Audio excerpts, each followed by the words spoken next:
I stood in my bedroom in a blazer, dressed for a dinner that had already happened 3 weeks prior. I had written it in the wrong week, and for 10 minutes I just stood there. That was the moment I realized I had no idea what actually happens to your days after you retire. I'm Diane Kaufman. I've been retired for 3 years. I had the money figured out to the decimal. I had no idea what to do with a Tuesday. The first thing that disappears is urgency, and you will miss it like a phantom limb. You check a silent phone out of habit.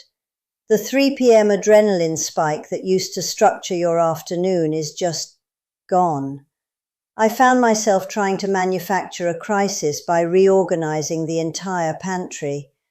I even called my son Jonathan in New York with what I called a pressing question about his air fryer. He was quiet for a second and then he said, "Mom, you're bored." He saw right through me. Richard found me that day standing there in that blazer. He didn't say a word. He just brought me a glass of water and waited. I cried for exactly 90 seconds. Then I was furious with myself for crying. Then I laughed. All of that happened before I even took the blazer off. That's the transition nobody tells you about. It's not a date on a calendar. It's a Tuesday when you're overdressed for nothing, and you have to learn from scratch how to be a person and not a title. I went to a party 6 months after I'd sold my firm, a full 3 years after I'd stopped working, and when someone asked what I did, I said, "I own a consulting firm." In the present tense. I heard myself say it. I didn't correct it.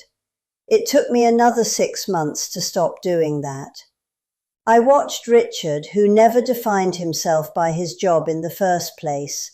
He just puttered.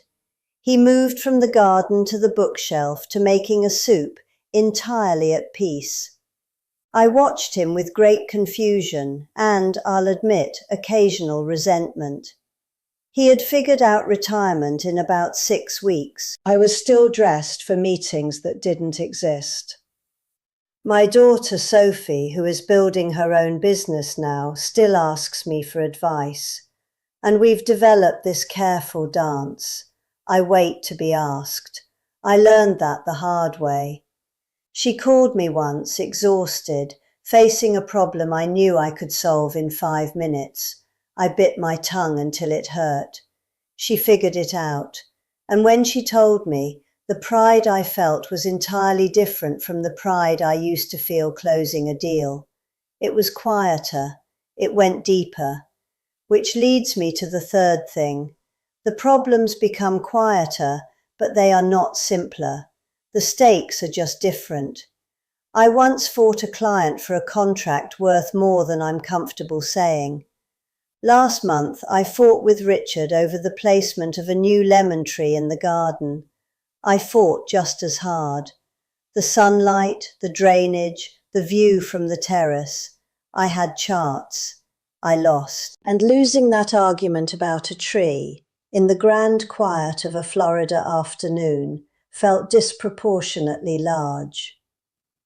Because when the big architecture of your life, the meetings, the deals, the travel, is gone, the empty space gets filled with whatever is nearby, and sometimes that's a lemon tree. You have to decide what to build when you're done building. That's the project nobody prepares you for. It's not about hobbies, it's about identity.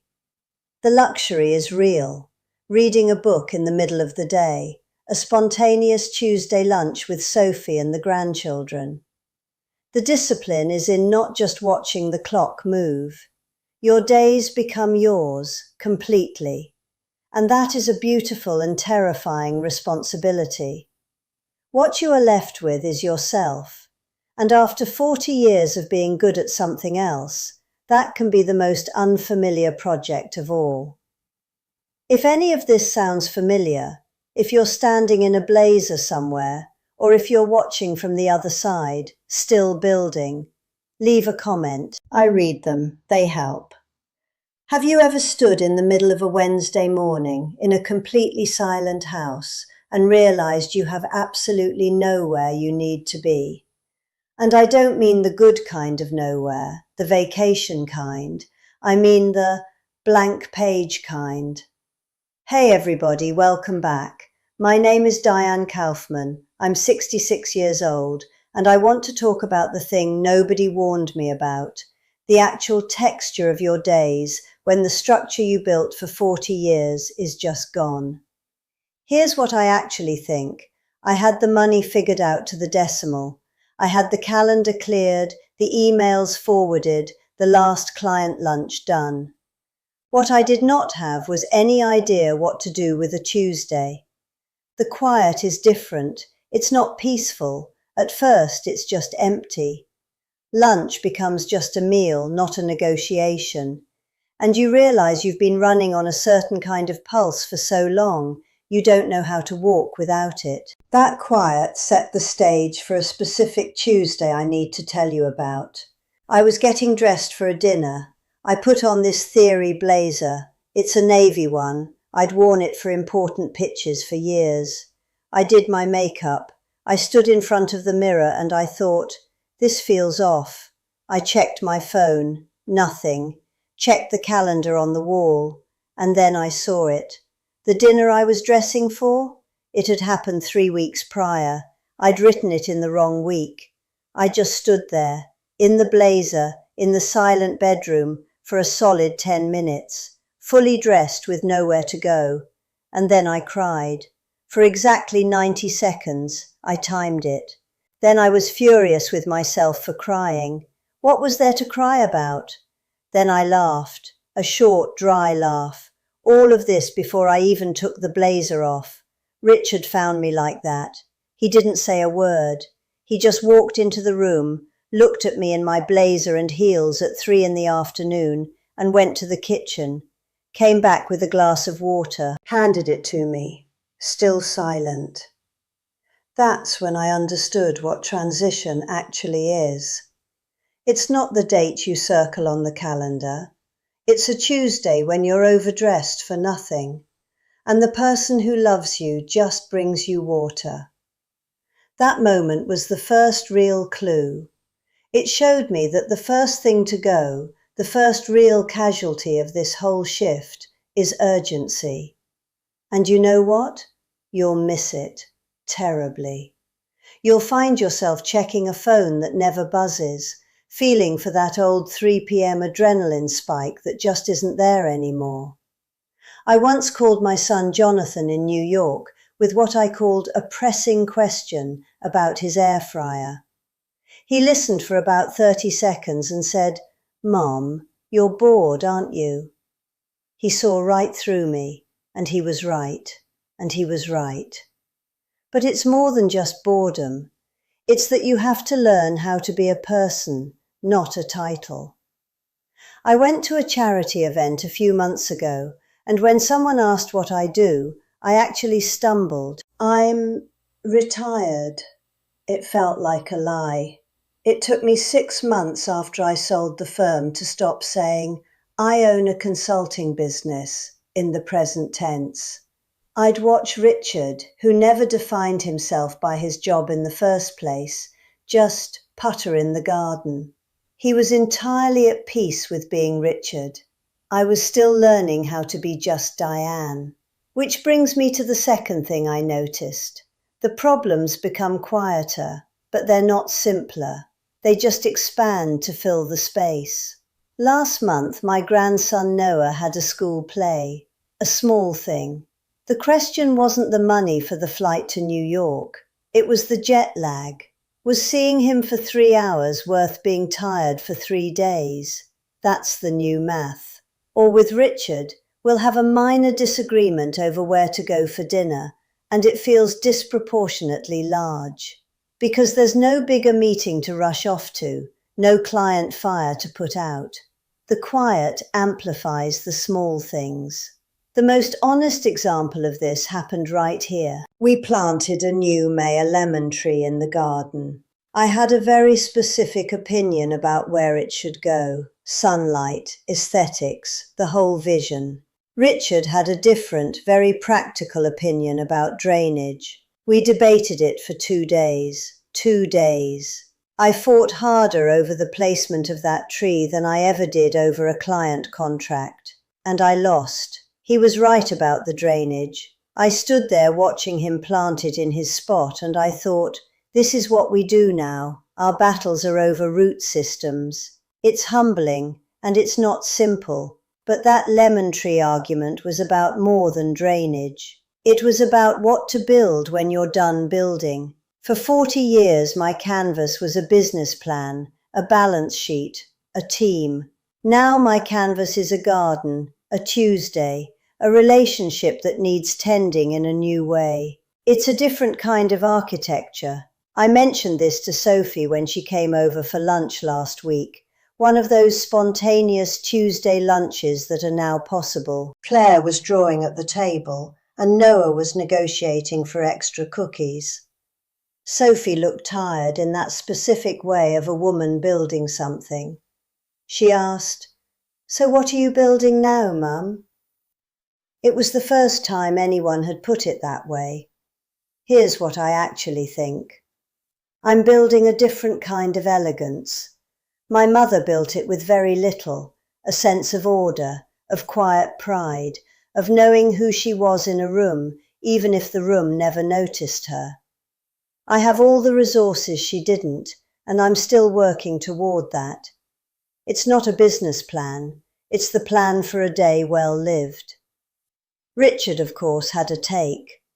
We were on the terrace yesterday morning, and he said very casually, "You spent your life building things that could be sold. Now you get to build things that can only be lived in." I didn't say anything for a minute. He's not often that direct. He sipped his coffee and added, "It's a better project. Harder, though." He's right. It is harder, because the metrics are gone. There's no quarterly report, no bottom line to measure a good day. Was it a good day because I read for 2 hours, or because I finally organized the photo albums, or because I had a 3-hour lunch with a friend and didn't once check the time? I don't know, and I'm learning to be okay with not knowing. Which brings us to the reality. What actually happens to your days is that they become yours, completely, and that is a beautiful and terrifying project. The luxury of a book in the middle of the day is real. The discipline required to not just watch the clock is also real. It's the most important work I've ever done, and I can't put it on a business card. If something in here landed for you, if you're in this quiet space or watching it approach from the other side, leave a comment. I read them. I find them useful. More useful than I expected to. But that lemon tree argument was about more than drainage. It was about what to build when you're done building. For 40 years, my canvas was a business plan, a balance sheet, a team. Now my canvas is a garden, a Tuesday, a relationship that needs tending in a new way. It's a different kind of architecture. I mentioned this to Sophie when she came over for lunch last week. One of those spontaneous Tuesday lunches that are now possible. Claire was drawing at the table and Noah was negotiating for extra cookies. Sophie looked tired in that specific way of a woman building something. She asked, "So what are you building now, Mum?" It was the first time anyone had put it that way. Here's what I actually think. I'm building a different kind of elegance. My mother built it with very little, a sense of order, of quiet pride, of knowing who she was in a room, even if the room never noticed her. I have all the resources she didn't, and I'm still working toward that. It's not a business plan, it's the plan for a day well lived. Richard, of course, had a take. We were on the terrace yesterday morning, and he said, very casually, "You spent your life building things that could be sold. Now you get to build things that can only be lived in." I didn't say anything for a minute. He's not often that direct. He sipped his coffee and added, "It's a better project, harder though." He's right, it is harder, because the metrics are gone. There's no quarterly report, no bottom line to measure a good day. Was it a good day because I read for 2 hours, or because I finally organized the photo albums, or because I had a 3-hour lunch with a friend and didn't once check the time? I don't know, and I'm learning to be okay with not knowing, and that's the part I didn't expect, the not knowing. I built a life on knowing, on having the answer, the plan, the next move. Now the most important question, what is this for, doesn't have a clean answer. It's in the lemon tree that will take years to bear fruit. It's in the silence I'm slowly learning not to fill with manufactured urgency. It's in watching my granddaughter concentrate on a drawing, her tongue between her teeth, and realizing that my presence there, completely undistracted, is the entire point. I used to think the goal was to build something that would outlast me, a company, a legacy. Now I think the goal might be to be completely present for things that are beautifully, impermanently alive. A conversation, a garden, a Tuesday. It's a quieter ambition. It requires a different kind of courage. So that's what I actually think. The project changes. You trade building something that can be sold for building something that can only be lived in. And you have to get comfortable with the fact that there's no clear metric for a day well spent. It's the hardest, most beautiful work I've ever done. If anything in here felt familiar to you, if you're standing in that quiet, or you see it coming from a distance, I'd really like to hear from you. Go ahead and like the video if you would. It helps more than you might think. But more importantly, leave a comment. Here's a question for you. What's the one small, quiet problem of this phase that surprised you the most? Or if you're not there yet, what's the thing you're most curious or most nervous about? I read every single one. They help me understand my own days better. Subscribe if you'd like to follow along as I figure this out. I put out a new video every week. All right, thanks for your time.